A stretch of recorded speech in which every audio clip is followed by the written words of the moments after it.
All right, we're live. Good Intentional morning. Spark. Morning, everybody. Intentional Spark Show and Tell, episode 12. This is the final episode of the Promise 12 that we promised ourselves 3 months ago. So we made it. Yay! Very exciting. We committed to it. We did it. Trying this Facebook Live thing out for ourselves. We tell everybody else to do it. Thought we should eat our own dog food. You guys have enjoyed it. Yeah, have you enjoyed it? Enjoyed it. Okay, I've enjoyed it too. The feedback's been good too. Everybody who's watched the show has been giving us good feedback on what they like, what they'd like to see next. What do you think? Should we keep doing it? Yeah. I think we should. I want to see if the one topic a week is going to work better, if the news stories is going to work better. But yeah, so we started last week focusing on one business topic and kind of diving deep on it. We're going to do that again this week. Before we do though, our color is weird, isn't it? Like mine's very orange. It's so people know Oregon, Portland, like right outside has a bunch of wildfires right now. So like Meg's sitting outside and like everything's covered in ash. I'm inside and the light's like super weird, like sunsetty, even though it's 9 a.m. here on the West Coast. It's pretty wild. If you Google Portland wildfires, you can see some crazy images. But I mean, it's one of the 7 wonders of Oregon, the Gorge. The Gorge.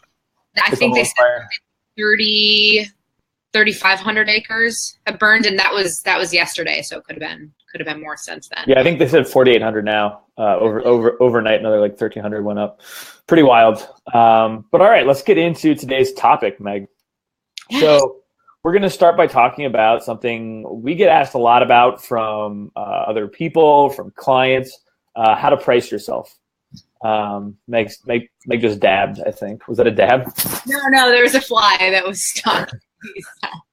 Nice. Really interactive. Coming out here, there's like ash flying in my face and flies like really roughing it out there. You're really wow. Yeah. I'm impressed. It's nature, Tony. But I think on this topic, how to price yourself, it's something a lot of people struggle with, especially starting out. So we're going to talk about a couple different phases of like the pricing yourself conversation. But I thought we could start at the beginning, which is how to price yourself starting out. And so for us, this started back 2014 for us? I think so, yeah. Maybe for you a little earlier? Tractors, yeah, when we were 2013. So how do you view it, Meg? When you were starting out, we were just freelancing, picking up clients where we could. How did you price yourself? How did you view it?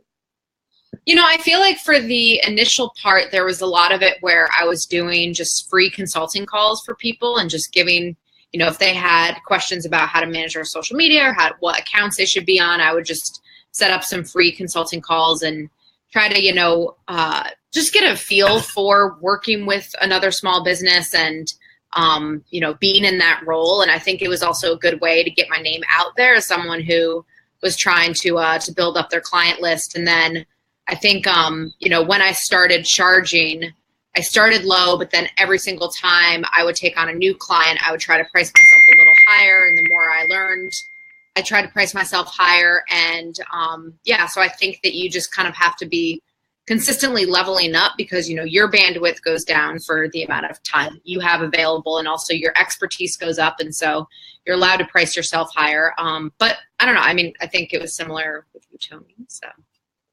Yeah, I think starting out, I think a lot of people for me, what I saw in other people was like a big mistake they made was putting value on themselves, saying like, I'm worth this, I'll not take a penny less. When value is really just determined by how much someone is willing to pay for your services. And you only know that if people start paying you, right? So I think when you start out, you're like, I need to make this amount in order to, be successful or to survive on my own. But really, you're not worried about making that number in the beginning, at least for us. Like what we focused on was like, let's just get paid. Let's find people who are willing to pay for our services. And then, like you said, just be very conscious of increasing our rate every time we get a new client. Because the flip side of our philosophy of kind of just finding anybody who pays you, people who do that get stuck sometimes, right? We've heard a lot of people who are like, they have a waiting list. They might charge $10 an hour and they have a waiting list of 50 people, and they're stuck because they have their client roster is full. They're not making a ton, and they have this waiting list. Where the answer would be to increase your prices, lose the waiting list, have fewer clients. Pretty low. Yeah, was but like, like, that's, I mean, we probably started out at that, right? Like if you think about it, we did I definitely did, because I started with a $79 flat fee a month for doing Facebook ads. And I was probably doing like 20 hours of work for clients each month at that rate. It was a really dumb pricing model, but it got me a lot of good clients. So, um, you know, I think starting out, you worried less about making a ton of money as you are getting busy. yeah.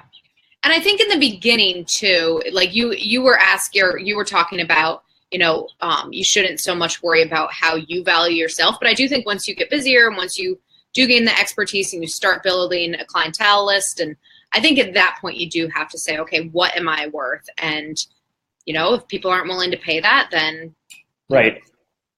That's not going to be the good client for you. So yeah, like, because for what I always hear people say, right, is like, know what you're worth, charge what you're worth, don't undersell yourself. And I think that's awesome advice.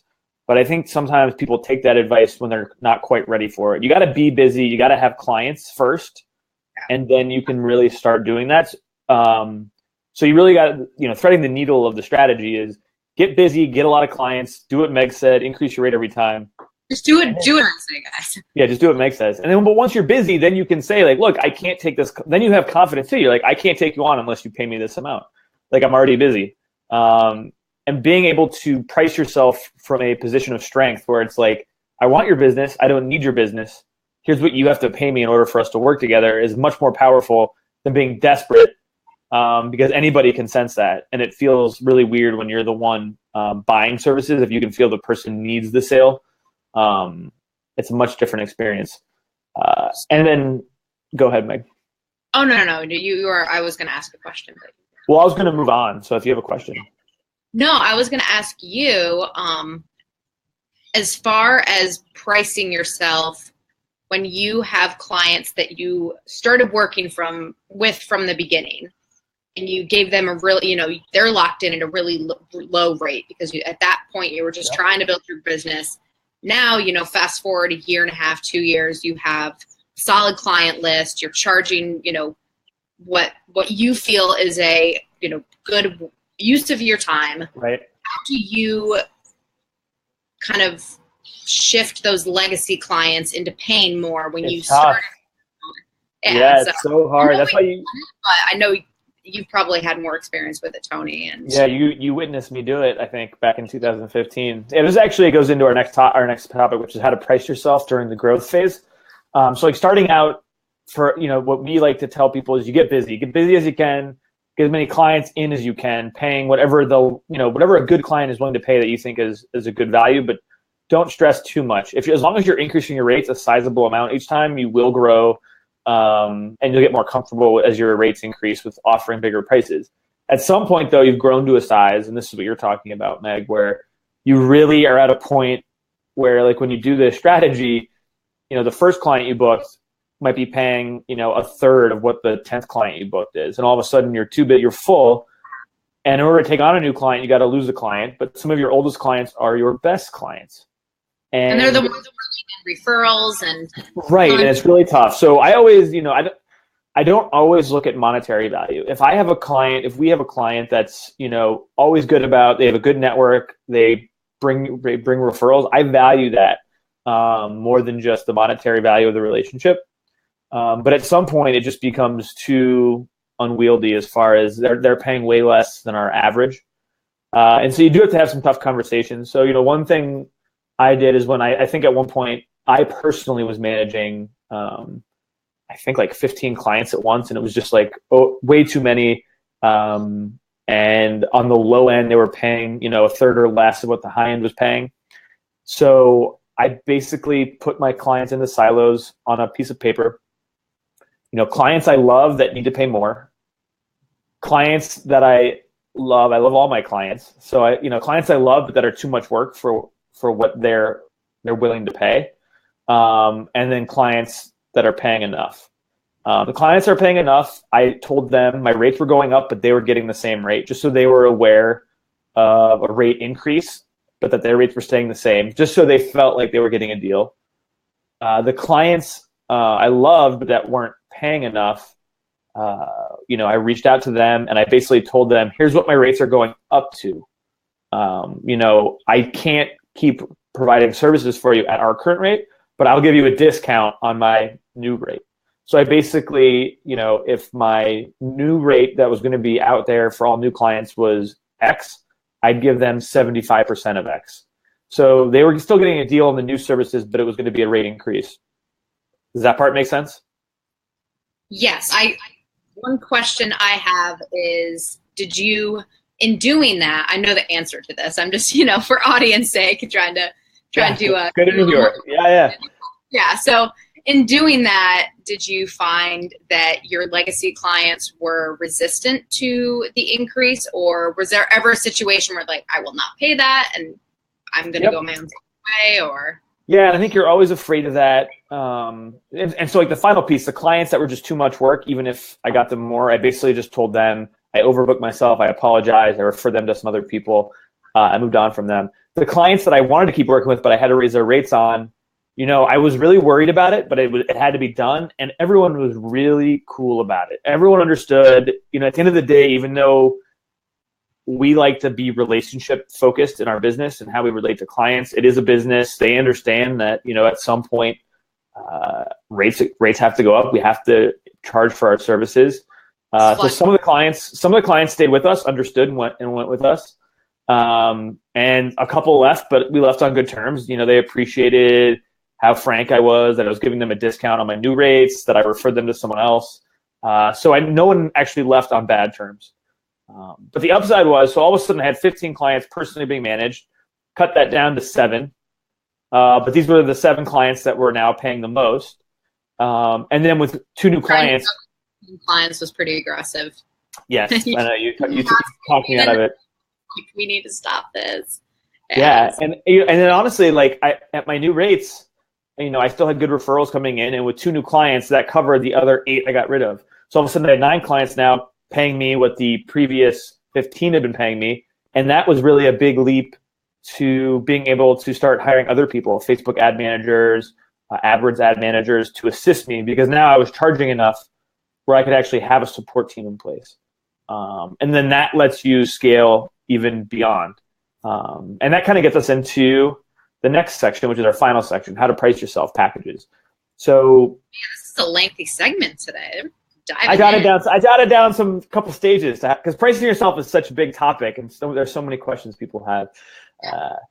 And I think we have a lot to say on it. But basically, we've gone through a couple stages. Starting out, you kind of charge wherever you can, get busy. You start to grow. You double your rates every time you can, or increase your rates if you're scared to double them on each prospect call. It would be pretty aggressive. But hey, power to you if you do it. Yeah, I think I did it for a while. I went from like 10 to 20 to 40 to 60 or 70, $80 an hour, and then I started doing project. But you go through starting out, you get growth. The final stage, once you start getting some growth in, where you have good pricing on your packages and you feel good, you have good pricing on your services, you want to normalize them. So come up with standard packages where you can easily rattle off, here's what our services cost for this service, for this other service. And this does a couple things. For us, we have employees, we have contractors that we work with, we have costs built into the business. So by having standardized prices across the board, it's easier for us to understand, what profitability can be on each new client, and what the potential is. And packages also make it easier for your clients to refer you. They're like, oh, here's Intentional Spark. This is what they charge for this service. It becomes much more standardized. Everyone knows what they get in each package. And it's much cleaner. And I think, we haven't totally nailed this down yet. We do have packages. We still are a little flexible sometimes, depending on the client and what they're asking for. Yeah, and I think the flexibility thing is sometimes where packages can get you in trouble, because if you get locked in with a certain package, that, based on your scope, we're doing X, Y, and Z for this client. A lot of times they may come back to you and say, okay, well, in all of this work, I'm going to have you do X, Y, and Z, but could you maybe also do A, B, and C as well? And then that's, project you're not. Yeah. So It's the whole project, scope creep and everything. And then it's like, okay, well, where do you push back? And you don't want to tarnish that relationship. And right. So it can be packages. You have to really set up some good boundaries, I think, with the clients, unless, you start becoming a jack of all trades for their business, and then you're not being, compensated properly for that. 100%. Yeah. And then when you start doing project fee versus hourly, that's when it can get you into trouble. And we have both. We have project rates and we have certain hourly retainer rates based on the type of project we're doing for clients. So that definitely depends. But pricing, I think the one thing, Meg, before we end this is one of our longer calls here, but pricing is so confusing for people and so scary. I thought it was worth to talk about for a while. You had a really good piece of advice when we were starting out. I remember we were growing. Do you remember your strategy for figuring out what you should price someone? Like if you had a client that you thought, was going to be a lot of work and could afford it. Do you remember your strategy for figuring out what price to charge? Strategy was, think of the dream, think of that client and what they're asking for, and think of your dream figure on what you would something that you feel uncomfortable asking for as far as your monthly package. Too much, not insane, but I feel like this is what I would love to charge for this, but don't think anybody would take it, right? Yeah. So think of that number, then think of the lowest that you're absolutely willing to do that project for.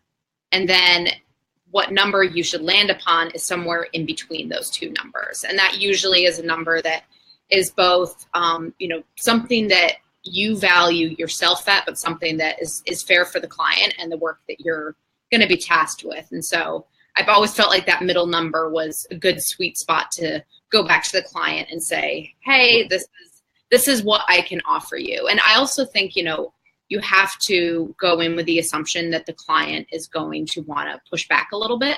And so maybe take that number and maybe go up a few hundred a month, knowing that they're going to come back to you and say, okay, well, I can't, that there's going to be some negotiation on the pricing. Right. So I think that's another piece of it. So. Yeah. And I think, what I love about that strategy is you know what the lowest amount is. You're like, here's what I really think this is worth, and I just can't charge less. But then by charging the average, it gives you confidence when you pitch the number.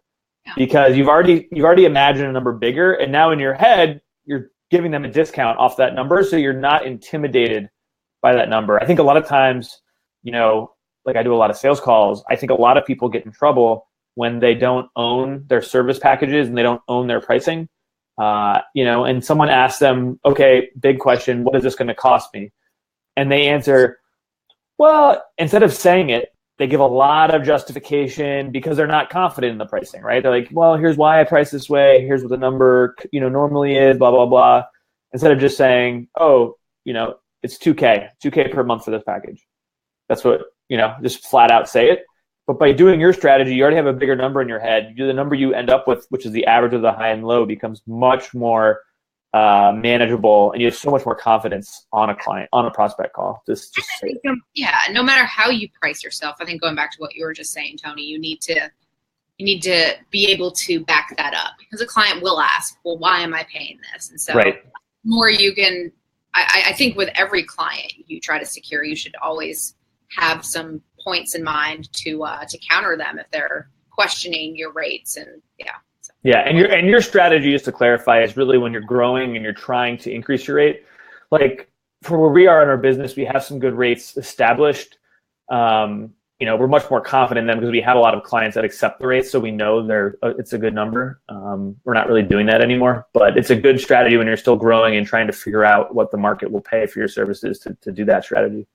It's also one thing to consider when you are getting on a sales call and, trying to determine if you're going to be working with a particular client, is on a sales call or as everything's being finalized, if they're very hesitant about what you're charging and, sorry, can you hear that bing going on? Yeah, it's insanely loud. Sorry, it's your sister actually texting me, so I blame you. No, just kidding. Anyways, I would say with that, what was I saying? I had like a really charging for your services when you're growing. Your strategy works really well. Oh, just one thing is, as you know, you're trying to determine if you're going to be working with a client, and the system here. If they're constantly pushing back on the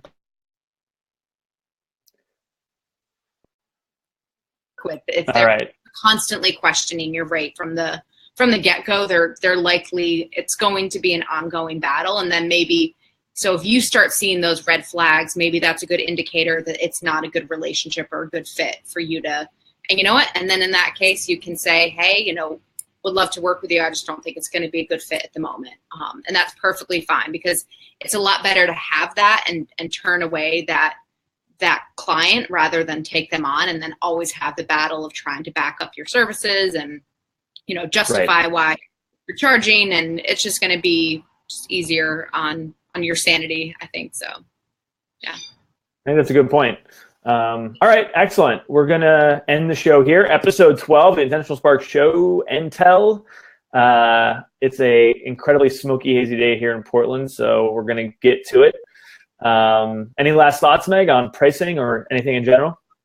No, sorry, I was having fly issues and text issues. A lot of issues out there. All right. Well, until next week, everybody, we'll see you then. Okay. See you, everyone.